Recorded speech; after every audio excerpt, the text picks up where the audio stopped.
기도하심으로 주일 예배를 하나님 앞에 드리겠습니다. 거룩한 주일을 맞이하여 오늘도 주님 앞에 나와 예배하게 하여 주시니 감사드립니다. 하나님, 오늘 우리의 예배를 받으시고 하나님이 우리에게 약속하신 놀라운 은혜와 복을 오늘도 주실 것을 믿고 하나님 앞에 간구함으로 예배하오니 하나님, 우리 예배를 받아 주시옵소서. 또 우리 마음 가운데 소원하고 있는 간절한 기도 제목들이 응답받으며 회복되는 귀한 역사를 경험케 하여 주시옵소서. 한 주간 받은 모든 상처와 힘든 일들을 주님 앞에 내려놓습니다. 이 예배를 통하여서 마음과 육체의 상처를 깨끗이 씻어주시며 나의 모든 죄와 악을 회개하오니 용서하여 주시옵소서. 이제 예수님의 보혈의 공로만을 의지하여 은혜의 보좌 앞에 담대히 나아가오니 주님의 의로우심을 덧입혀 주시어 거룩한 성도로 하나님의 백성으로 예배하게 하여 주시옵소서. 예수님 이름으로 기도드립니다. 아멘. 다같이 사도신경으로 우리의 신앙을 고백하겠습니다. 나는 전능하신 아버지 하나님, 천지의 창조주를 믿습니다. 나는 그의 유일하신 아들 우리 주 예수 그리스도를 믿습니다.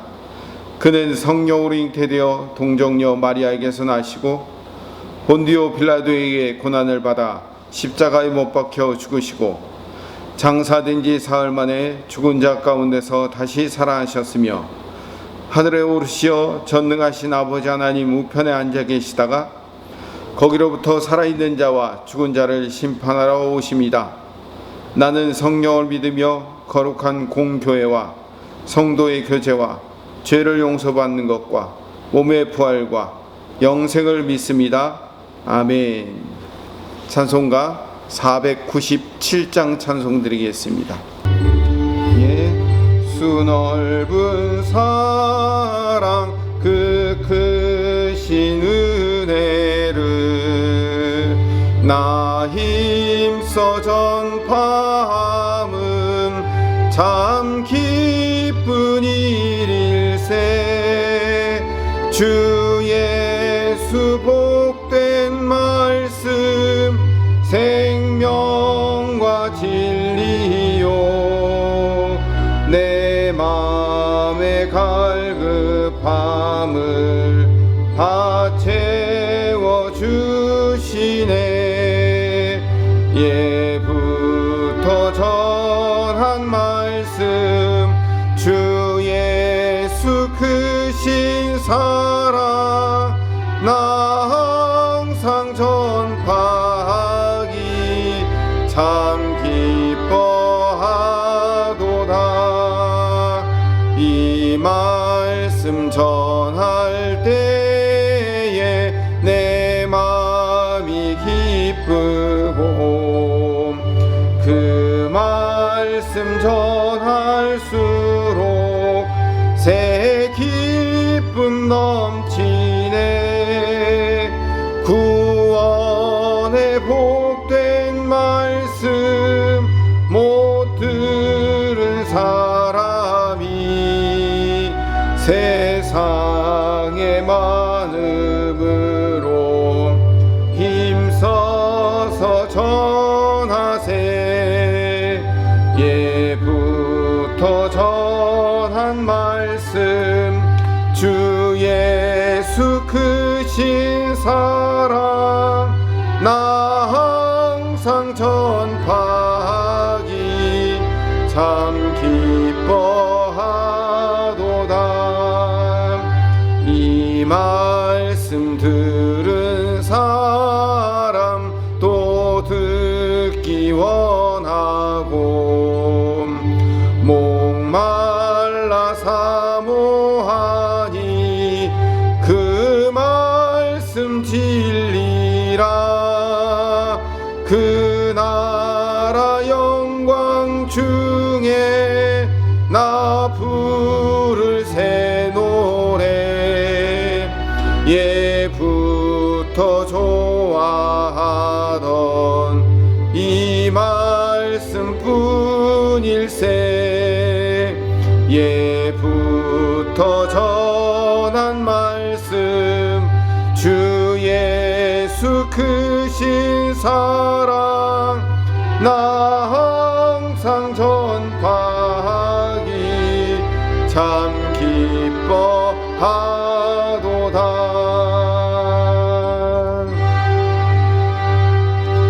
오늘도 하나님이 우리에게 주시는 은혜의 말씀을 기대하오니 하나님 대언자를 통하여 들려주시는 말씀 듣고 하나님 우리가 희망과 소망의 빛의 전달자가 될 수 있도록 주님 인도하여 주시옵소서. 아무도 어려워 힘들어서 절망하고 포기한 그 상황일지라도 우리만큼은 희망과 소망을 전달하는 하나님의 백성으로 삼아 주시옵소서. 예수님 이름으로 기도드립니다. 아멘. 함께 상고할 하나님의 말씀은 요한복음 1장 19절에서 27절 말씀입니다. 유대인들이 예루살렘에서 제사장들과 레위인들을 요한에게 보내어 내가 누구냐 물을 때 요한의 증언이 이러하니라.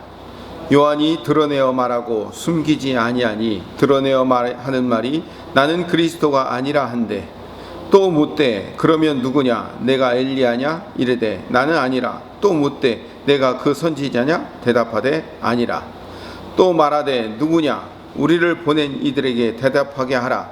너는 내게 대하여 무엇이라 하느냐 이르되 나는 선지자 이사야의 말과 같이 주의 길을 곧게 하라고 광야에서 외치는 자의 소리로라 하니라.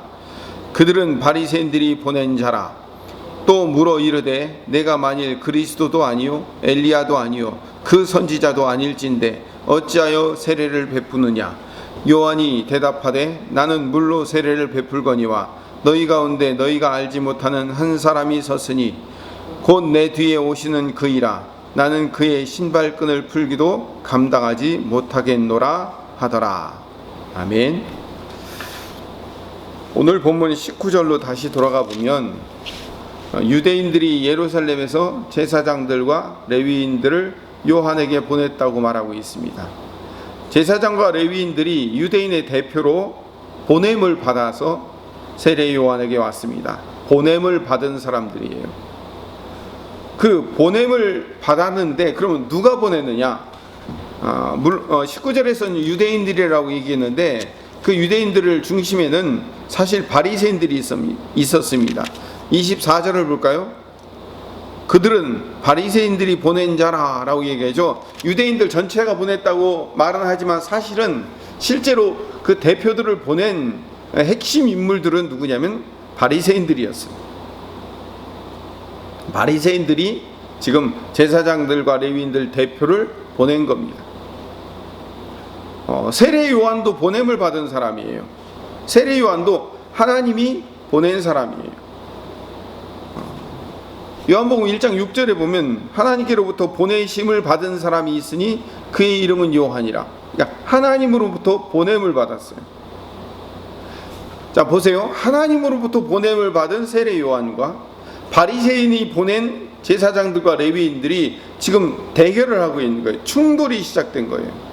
이게 빛과 어둠의 충돌이기도 합니다. 요한복음 1장 5절에 보면 빛이 어두움에 비치되 어둠이 깨닫지 못하더라 라고 해서 빛과 어둠이 지금 충돌한 거예요. 이 보냄받은 제사장들과 레위인들이 세례 요한에게 가서 제일 먼저 한 일이 뭐냐면 내가 누구냐라고 물었어요. 요한의 정체성에 대해서 질문을 한 거죠. 그 질문을 통하여서 지금 두 세계가 충돌을 하고 있는 거예요. 요한의 정체성에 대한 질문은 굉장히 중요한 의미가 담겨져 있어요. 네가 메시아냐? 가장 화두인 이 정치적이고 종교적인 메시아관에 대한 질문이기도 해요. 그 당시 가장 중요한 질문이 이거였어요. 누가 메시아가 될 것인가? 내가 누구냐의 질문에 대해서는 그 네가 누구냐, 네 배우가 누구냐, 너를 보낸 사람이 누구냐 이런 의미도 이 안에 담겨져 있는 겁니다. 우리 성도들도 보냄받은 사람들이에요. 우리도 이 질문에 대답을 할 수 있어야 돼요. 여러분은 누가 보냈습니까? 여러분의 배후에는 누가 있습니까? 여기에 대해서 명확한 대답을 할 수 있어야 되는 거예요. 나는 이 현실의 삶에서 누구에게 붙어 살아야 되는가 고민하고 있죠. 보낸 사람이 없다고 생각하는 사람은 이렇게 얘기할 거예요. 보내긴 누가 보내? 나는 그냥 나일 뿐이야. 믿을 건 나 자신밖에 없어. 이렇게 대답을 할 거예요. 아니죠. 우리 성도는 하나님으로부터 보냄을 받아 그리스도를 증언하러 온 사람이에요. 유대인들이 제사장과 레위인들을 보낸 것처럼, 바리새인들이 보낸 것처럼, 하나님이 세례 요한을 보낸 것처럼 우리 성도들도 하나님이 보낸 사람들이에요. 그 보냄을 받아 부르신 사람, 보내신 사람을 증언하는 것이 우리의 사명이라는 사실을 분명히 깨닫기를 소망합니다.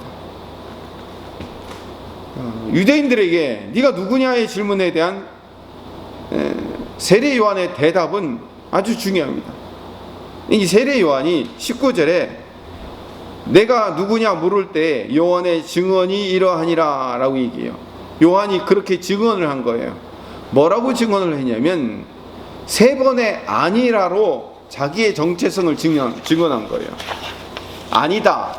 헬라어로는요 우라고 얘기해요. 이 우는 영어로 not, 우리말로 아니다, 이런 부정부사예요. 3번을 아니다라고 얘기하면서 자기의 정체성을 이야기한 거예요. 첫 번째 아니다는 나는 그리스도가 아니다라고 얘기해요. 세례 요한은 나는 그리스도가 아니고 나는 오실 메시아가 아니고 그분을 증언하러 온 사람이다라고 얘기를 해요.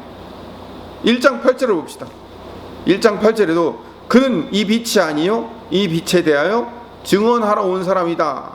이 빛이 아니요, 여기서 아니요도 우로 해요. 우, 헬라어로.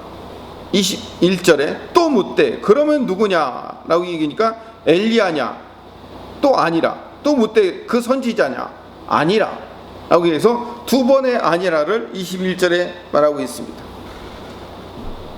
왜 엘리야냐 라고 얘기하니까 아니라고 얘기하고 왜 그 선지자냐 라고 얘기하니까 아니라고 얘기했을까요? 여기에도 중요한 의미가 담겨져 있어요. 이게 굉장히 중요하고 어렵고 방대한 이야기인데 가장 짧게 한번 이야기를 해보겠습니다. 구약을 굳이 2부분으로 나누면 율법과 선지자로 나눌 수 있어요. 마태복음 11장 13절에 보면 모든 선지자와 율법이 예언한 것은 요한까지니 라고 얘기해서 이 세례 요한은 모든 선지자와 율법의 마지막이에요. 그래서 구약은 선지자와 율법 이렇게 얘기하는 거예요. 마태복음 22장 40절에도 이 2계명이 온 율법과 선지자의 강령이니라, 하나님 사랑과 이웃 사랑, 이 2계명이 선지자와 율법의 강령이니라 라고 했을 때 선지자와 율법이라는 말은 구약 전체를 얘기하는 거예요.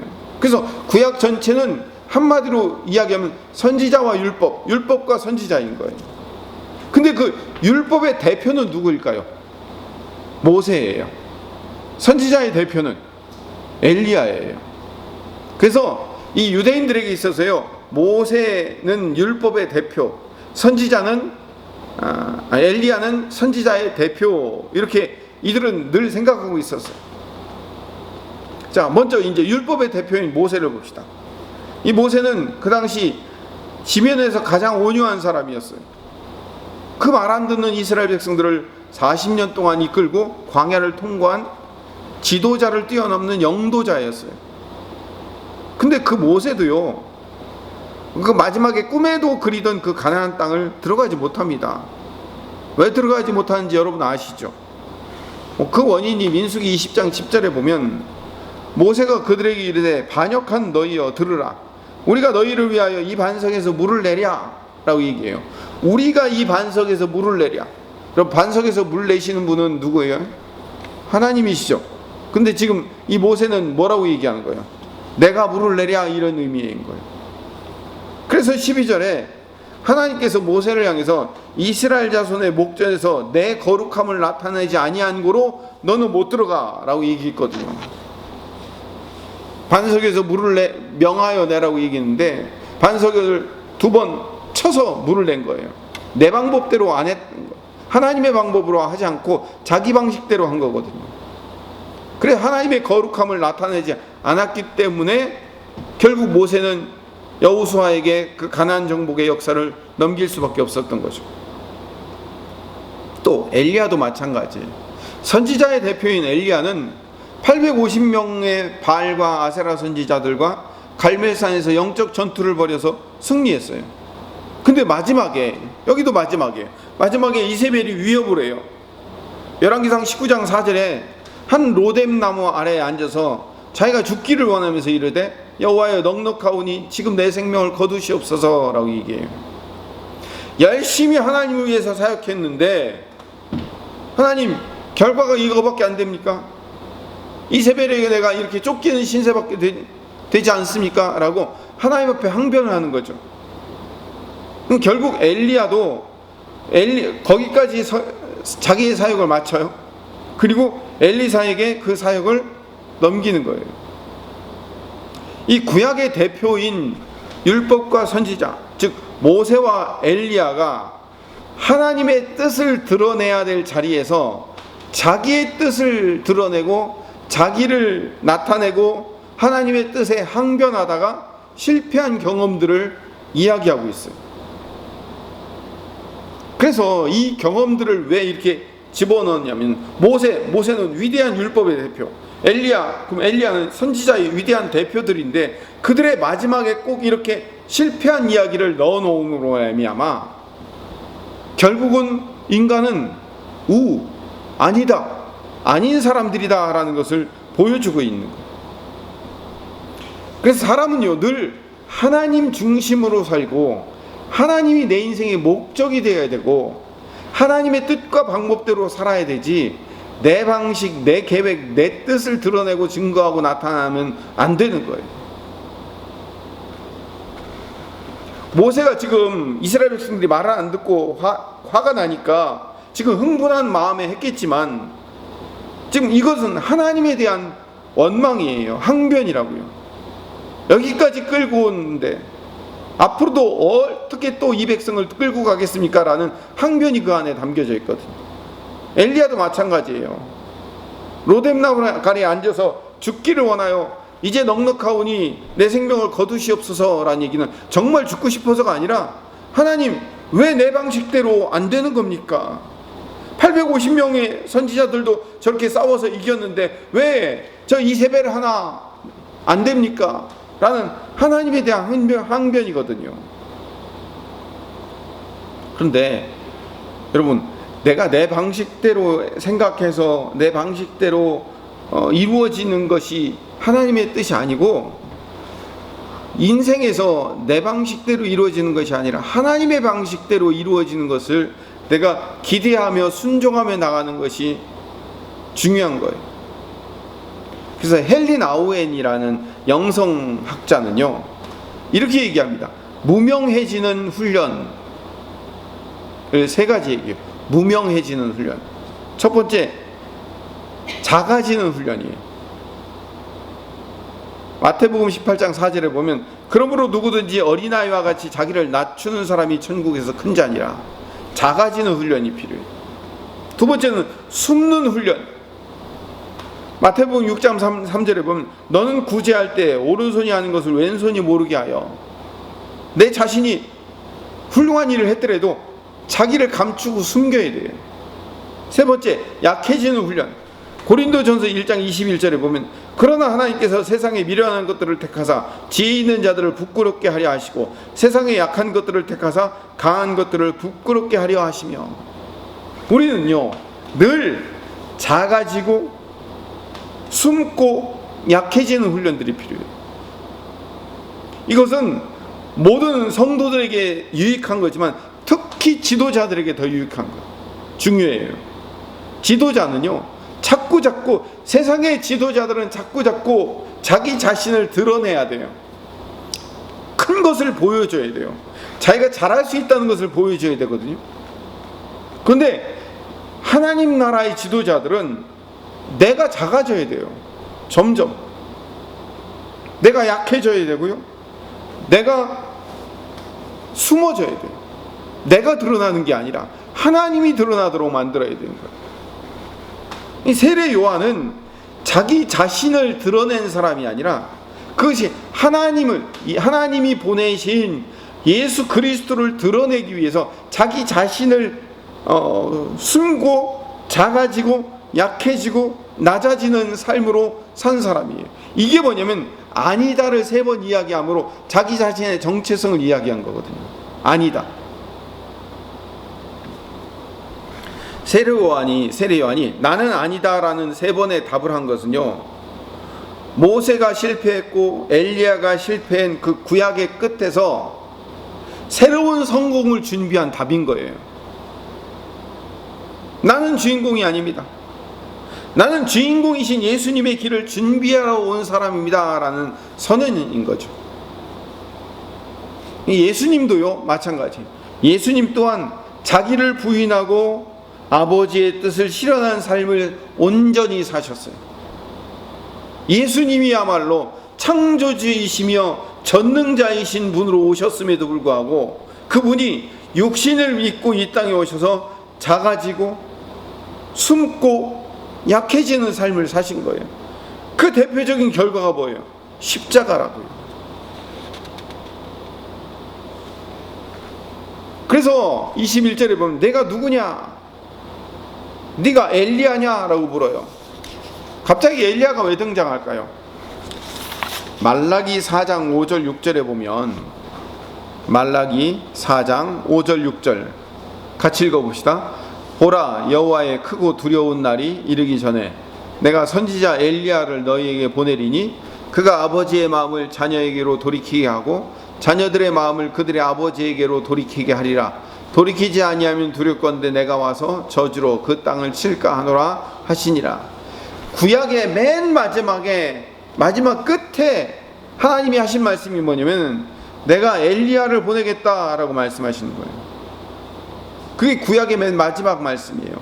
그러니까 구약은 사실 실패한 거죠. 인간이 실패한 거예요. 인간은 아니다로 끝난 거예요.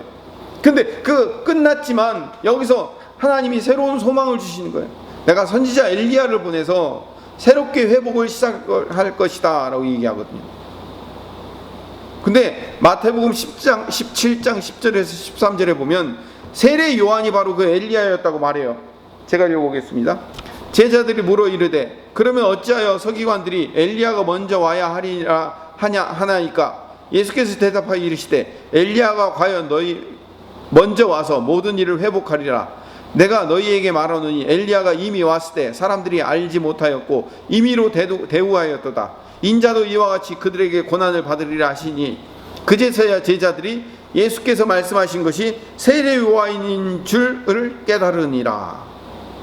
세례 요한이 구약의 마지막에 보내겠다고 약속하신 그 엘리야의 역할을 감당했어요. 그럼에도 불구하고 자기는 정작 네가 엘리야냐라고 하니까 난 아니라고 얘기하거든요.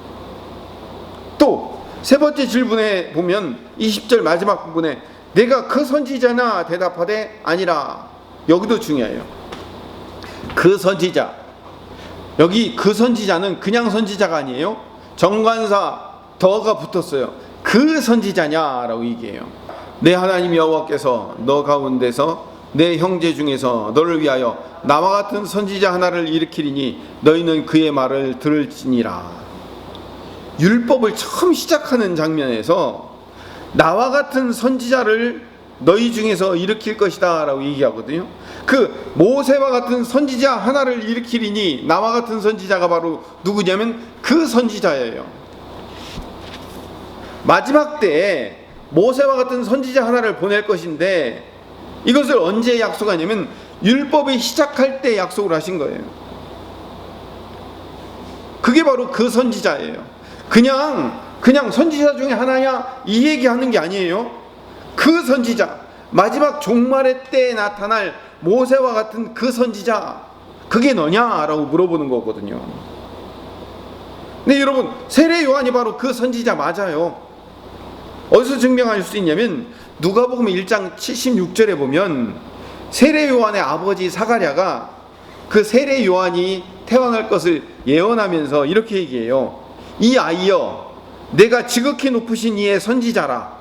일컬음을 받고 주 앞에서 앞서 가서 그의 길을 준비하며 내가 지극히 높으신 이의 선지자, 지극히 높으신 이 하나님의 그 선지자가 될 거라고 세례 요한의 아버지가 세례 요한에게 얘기를 한 거거든요. 근데 세례 요한은 그 선지자 역할을 감당했음에도 불구하고 자기는 아니라고 얘기하거든요. 왜 자꾸 아니라고 얘기할까요? 그 역할을 감당했음에도 불구하고, 그 역할을 하고 있음에도 불구하고 나는 아니다라고 자기를 부정한 것이 바로 이것이 피조물의 모범 답안이며 종으로서의 모범 답안인 거예요. 나는 그리스도 앞에서 아무것도 아닌 존재입니다라는 것을 고백할 필요가 있다는 거죠. 그게 성도의 삶인 거예요. 물론 세례 요한이 네가 엘리야냐? 아니다. 네가 바로 그 선지자냐? 아니다라고 한 이유가 있어요. 왜냐하면 실제로 모세와 엘리야가 예수님 앞에 왔거든요. 마태복음 17장 1절에서 4절 말씀을 보면 우리가 잘 알고 있는 변화산 사건이 등장해요. 제가 읽어보겠습니다. 1절에서 4절.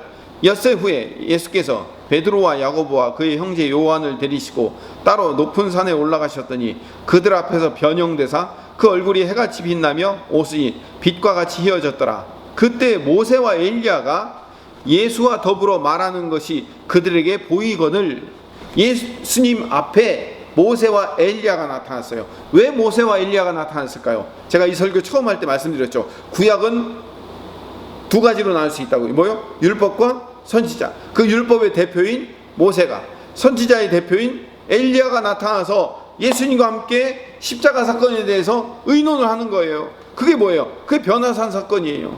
예수님이 그 사역을 감당하시기 전에 변화산에 모세와 엘리야가 나타나는 거예요. 그러니까 구약 성경이 언제 이루어졌잖아요. 그렇죠? 구약 마지막 말라기에 뭐라고 얘기했어요? 내가 엘리야를 보내리니, 그리고 율법이 시작되기 전에 나와 같은 선지자를 보낼 거라고 모세가 얘기했죠. 그 모세와 엘리야가 예수님 앞에 나타남으로 말미암아 그 사역이 온전히 이루어진 거, 하나님의 말씀이 온전히 이루어진 거예요.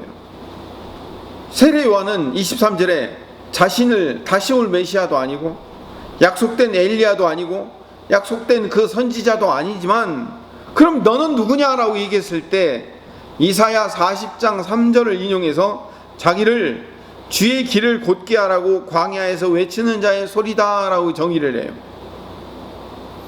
이제 하나만 더 이야기를 하고, 중요하지만 좀 어려운 이야기를 하나만 더 합시다. 세례 요한이 인용한 이 이사야서의 말씀이 그럼 도대체 무슨 의미를 갖고 있을까요? 주의 길을 곧게 하라고 광야에서 외치는 자의 소리라는 말이 도대체 어떤 의미를 갖고 있는가? 광야에서 외치는 자의 소리. 그래서 세례 요한이 그 낙타털 옷을 입고 석청과 메뚜기를 먹으면서 광야에서 예수님 회개하라고 소리 질렀구나. 그래서 그것이 이루어졌구나. 우리는 그렇게 단순하게 생각하는데 그런 단순한 생각 이상의 중요한 의미가 여기에 담겨져 있어요. 어떻게 담겨져 있냐면 이사야서를 아주 간단하게 요약을 해봅시다. 이사야서는요 두 부분으로 나눠요. 하나는 1장부터 39장까지 구약의 이야기예요. 여러분 구약이 몇 권으로 되어 있죠? 구약이 39권으로 되어 있잖아요. 근데 이사야서도요 1장부터 39장까지 심판과 멸망의 이야기예요. 아까 우 얘기했죠. 아니다. 그러니까 인간이 아니었다. 인간은 실패했다라는 이야기를, 그래서 이스라엘과 유다는 실패할 수밖에 없었다는 이야기를 1장부터 39장까지 이야기해요. 구약의 이야기. 그 다음에 40장부터 66장까지 신약이 몇 권이죠? 27권이죠. 근데 40장부터 66장까지가 딱 27장이에요. 요 27장은 회복과 소망의 이야기를 하고 있어요.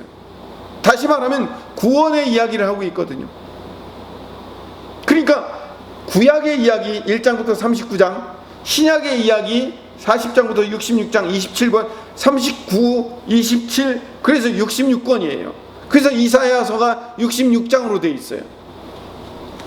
아주 머리에 익히기 쉽죠. 이거 제가 수요 예배 때 각 장을 설명하면서 다 했던 얘기예요. 그러니까 성경의 축소판이 이사야서예요. 그 내용도 그 축소가 돼 있어요. 근데 중요한 것은요, 1장부터 39장까지 심판과 멸망의 이야기라고 얘기했죠. 그 다음에 40장부터 66장까지가 회복과 소망의 이야기라고 얘기했단 말이에요. 근데 그 40장 소망을 이야기하는 첫 40장 1절부터 3절이 바로 오늘 세례 요한 이야기를 하고 있는 거예요. 40장 1절 위에 제목이 써져 있죠. 뭐라고 써져 있습니까? 희망의 말씀이라고 써있잖아요. 여기서부터 희망의 말씀이 시작되는 거예요. 자, 1절 읽어봅시다. 시작. 너희는 하나님이 이르시되 너희는 위로하라. 내 백성을 위로하라. 뭐 하라는 거예요? 내 백성을 위로하라는 거예요. 그럼 누가 와서 위로를 해야 될까요? 엘리야 같은 사람, 모세와 같은 나와 같은 선지자, 그가 와서 내 백성을 위로하러 올 거란 말이에요. 2절을 읽읍시다. 시작. 너희는 예루살렘의 마음에 닿도록 말하여 그것에게 외치라. 그 노역의 때가 끝났고 그 죄악이 사함을 받았느니라. 그의 모든 죄로 말미암아 여호와의 손에서 벌을 배나 받았느니라 할지니라 하시니라. 이제 끝났다. 이 죄악의 때가 끝났다라는 선포를 할 사람이 나타날 것이라는 거예요. 3절 같이 읽읍시다. 시작. 외치는 자의 소리여 이르되 너희는 광야에서 여호와의 길을 예비하라. 사막에서 우리 하나님의 대로를 평탄케 하라 라고 해서 외치는 자의 소리여 라고 있어요. 그 광야에서 외치는 자의 소리 누구예요? 세례 요한. 그리고 네가 누구냐라고 했을 때 나 그리스도 아니에요, 나 엘리야 아니에요, 나 모세 아니에요. 근데 나는 이사야서 40장 3절에서 얘기했던 그 외치는 자의 소리만은 맞습니다 라고 얘기를 하는 거예요. 그러니까 외치는 자의 소리라는 얘기는 그냥 외치고 사라지는 소리다 이런 의미도 있지만 이 안에는 아주 중요한 의미가 담겨 있어요. 구약에서 그동안 죄악의 결과로 심판과 멸망 얘기를 쭉 39장까지 해왔는데 이제 40장부터 새롭게 회복이 시작되어 이제 구원이 이제 시작되었다라는 것을 선포해야 돼요. 그분이 오시는데 그 약속하셨던 그 메시아가 오셔서 구원이 선포될 것이기 때문에, 구원이 시작될 것이기 때문에 그 구원이 시작되었습니다 라는 것을, 회복을, 소망을 선포할 사람이 필요하다는 거죠. 그게 누구예요? 외치는 자의 소리인 거예요. 내가 바로 그 역할을 하러 온 사람입니다 이 얘기를 하고 있는 거예요. 세례 요한의 사명이 이거예요. 내 앞에 오실 분이 이사야서에서 말한 회복과 소망을 가지고 오시는 분이다. 나는 이 얘기를 들려줘야 될 소리다. 그래서 나는 그리스도도 아니고 나는 엘리야도 아니고 나는 그 선지자도 아니라 라고 자기의 정체성을 밝히고 있는 거예요. 부름을 받았어요. 세례 요한은 처음에 하나님으로부터. 그래서 부름받은 사람은 소리가 돼야 돼요. 뭔가 전달하고 살아야 될 소리란 말이에요. 이 17절에 보면 자기는 그분의 신발끈을 풀기도 감당하지 못할 존재라고 얘기해요. 신발끈을 푸는 건 뭐냐면 종이나 노예들이 손님이나 주인이 오면 어떻게 해야 돼요? 그 발에 신발끈을 풀고 발을 닦아주고 그 신발의 먼지도 닦아주는 일을 하는 거예요. 가장 낮은 위치에 있는 종들이 하는 일이에요. 주인의 신발끈을 풀고 발을 닦는 일이기 때문에. 나는 그런 역할조차도 감당하지 못할 존재다라고 자기를 숨고 낮추고 작아지는 훈련을 한 거예요. 그러니까 예수님이 참고로 하는 얘기인데 제자들의 발을 닦아주셨다는 것은 얼마나 엄청난 이야기인지를 알아야 돼요. 창조주가 피조물을 섬겼다는 이야기예요. 세례 요한은 오실 분의 종이 될 자격조차도 없다라고 얘기를 하는 거예요. 이게 세례 요한의 자기 인식이에요. 나는 그리스도가 아니요, 더 나아가 나는 엘리야도, 나는 그 선지자도 아니요, 나는 단지 소리일 뿐이요. 이게 피조물의 자기 인식인 거예요. 창조주 앞에서 피조물이 뭐라고 얘기해요? 나는 아니요, 나는 난 아니요 라고 얘기하는 거예요. 이게 뭐라고요? 아까 처음에 얘기했잖아요. 모세도 실패했고 엘리야도 실패했는데 세례 요한이 마지막에 나는 아니요 라고 얘기하면서 뭐 하는 거예요? 그 구약에 실패한 모든 실패를 세례 요한이 성공시키고 있는 거예요. 물론 모든 성공의 핵심은 예수님이 그 성공을 완성시켰지만 세례 요한이 그 마지막 나는 아니요라고 얘기함으로 말미암아 모든 선지자 중에 으뜸 선지자가 되는 거예요. 이따 얘기하겠지만 방금 또 바로 얘기하겠지만요. 그러니까 아담이 실패했어요. 아담이 나는 아니요라고 고백을 해야 되는데 여기서 실패했어요. 아담이 스스로 주인이 되려고 스스로 하나님이 되려고 하다가 실패했잖아요. 근데 세례 요한이 피조물로서 명확한 고백을 하는 거예요. 난 아닙니다. 그래서 마태복음 11장 11절에 보면 예수님이 세례 요한을 뭐라고 부르느냐면 내가 진실로 너희에게 말하노니 여자가 낳은 자 중에 세례 요한보다 큰 이가 일어남이 없도다라고 얘기해요. 여자가 낳은 자 중에, 여러분 여자가 안 낳은 사람이 어디 있어요? 그러니까 모든 인류, 모든 인간, 모든 피조물 중에 세례 요한보다 큰 사람 없다라고 얘기해요. 그렇게 해서도 안 되지만 모든 사람들을 계급으로 딱 이렇게 쌓아놓으면 그 맨 꼭대기에 누가 올라가 있어야 돼요? 세례 요한이 올라가 있어야 돼요. 예수님의 말에 따르면 인간들만 놓고 봤을 때 왜 그럴까요? 세례 요한이 모든 사람 중에 맨 꼭대기에 세례 요한보다 더 큰 이가 없도다. 물론 그 뒤에 또 말씀이 있지만 천국에서는 그 세례 요한보다도 더 큰 사람이다라고, 그건 또 다른 의미가 있으니까 그건 나중에 얘기하도록 하고요. 일단 세례 요한이 가장 큰 인물이 되었다, 가장 큰 자가 되었다, 그보다 큰 이가 없다라고 얘기한 이유는 뭘까요? 세례 요한이 나는 아니라고 얘기하기 때문에 큰 거예요. 이게 중요한 거예요. 아니라고 얘기한 자가 큰 자가 되는 거예요. 작은 자가 큰 자가 되는 거예요. 없어지고 희미해지는 것이 큰 자가 되는 거예요. 사라지는 것이 큰 자가 되는 거라고요. 그러니까 자기를 낮추는 자가 가장 큰 자가 된다는 예수님의 말씀을 실현한 사람이 누구예요? 세례 요한이에요. 하나님께 영광을 돌린다는 명분하에 자기 이름 드러내고 자기의 생각 드러내고 자기의 방법으로 사는 자들 앞에서 세례 요한은 모든 인간은 이렇게 살아야 된다는 분명한 목적을 가지고 자기 자신의 삶을 드렸어요. 어떻게 해요? 나는 소리입니다. 이분이 메시아입니다. 이분이 그리스도입니다. 이분이 구원자입니다 라고 외치는 소리가 된 가장 큰 일을 하고 갔다는 거죠. 더 중요한 게 있습니다. 자, 세례 요한은 그렇게 이분이 바로 그리스도이십니다 라고 이야기하면서 이사야서의 말씀을 성취한 사람이에요. 이사야서에 어떤 말씀을 성취했다고요?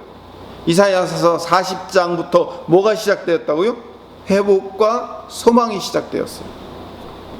그래서 세례 요한은요, 사실상 나는 아니요라고 얘기했지만 엘리야의 역할을 감당하고 모세의 역할, 그 선지자 역할을 감당했단 말이에요.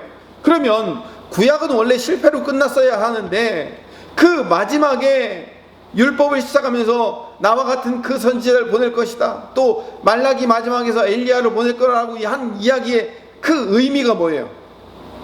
실패했지만 이제 내가 하나님의 새로운 방법으로 회복과 소망을 약속할 것이다. 그걸 뭐라고요? 외치는 자의 소리, 회복과 소망을 선포하는 자가 필요하다는 거예요. 그를 보낸다는 거예요. 그래서 세례 요한을 통하여서 이사야서에서 회복이 시작되는 그 회복과 소망의 소리를 증거하며 드러내며 전달하며 나타내는 소리의 역할을 감당한 거예요. 자, 그러니까 우리가 바로 그 소리가 되어야 할 줄로 믿습니다. 어떤 소리요? 회복과 소망을 나타내는 소리가 되어야 되는 거예요. 여러분, 이 땅 어느 곳도 회복을 외치고 소망을 외칠 수 있는 곳이 없어요. 다 경쟁을 뚫어야 된다, 다른 사람을 치고 올라가야 된다라고 얘기하죠. 근데 오직 우리 교회만큼은, 우리 성도들만큼은 외칠 수 있어야 돼요. 어떻게? 회복을 외치며 소망을 말할 수 있어야 돼요.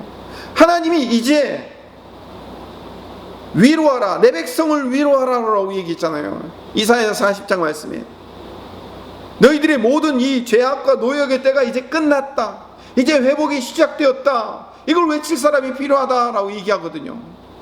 바로 거기에 이사야서가 있었고, 거기에 세례 요한이 있었고, 거기에 내가 있어야 되는 거예요.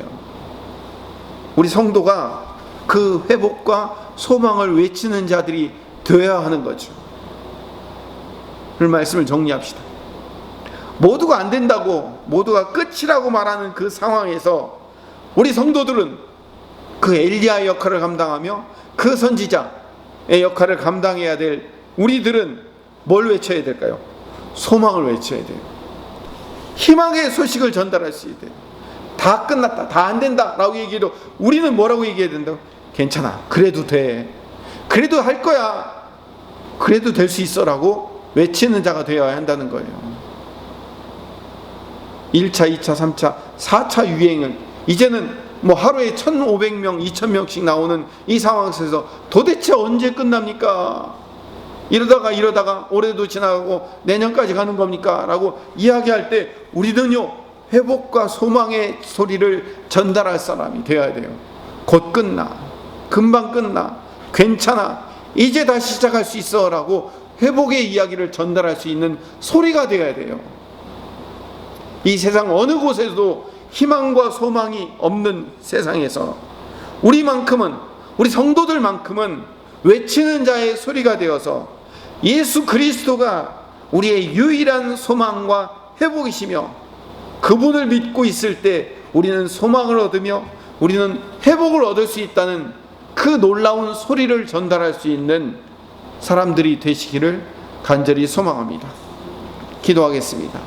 사랑이 많으신 하나님, 이 땅 어느 곳에서도 회복과 소망을 외칠 수 있는 곳이 없습니다. 그러나 오직 우리는 회복을 외치며 소망을 외치는 자의 소리가 되게 하여 주시옵소서. 예수님이 그 유일한 소망이며 회복임을 전달케 하여 주시옵소서. 예수님 이름으로 기도드립니다. 아멘. 545장 찬송하시면서 준비하신 예물을 하나님 앞에 봉헌하도록 하겠습니다. 광고 말씀드리겠습니다. 교회 소식란을 참고해 주시기 바랍니다. 오늘부터 종교활동 운영 기준 조정에 따라서요, 전체 수용 인원의 10% 이내에서 대면 예배로 전환하게 되었습니다. 새벽 예배도 다시 대면 예배로 전환하여서 예배 드립니다. 내일부터 함께 참석해 주시기를 부탁드립니다. 김옥희 권사님 회복을 위해서 우리 계속 같이 기도해 주시기를 바라고요. 정중호 성도님이 동국대 일산병원에 폐암으로 방사선 치료 중이십니다. 회복을 위해서도 함께 같이 기도해 주시기를 부탁드립니다. 헌금 기도하고 축도하시며 예배를 마치도록 하겠습니다. 오늘 예배 가운데 거하셔서 우리 예배를 바치신 하나님, 이 시간 온 마음과 정성과 힘과 뜻을 다하여 예배하오니 이 예배를 받으시고 우리에게 준비하시고 약속하신 복과 은혜를 넘치도록 부어 주시옵소서.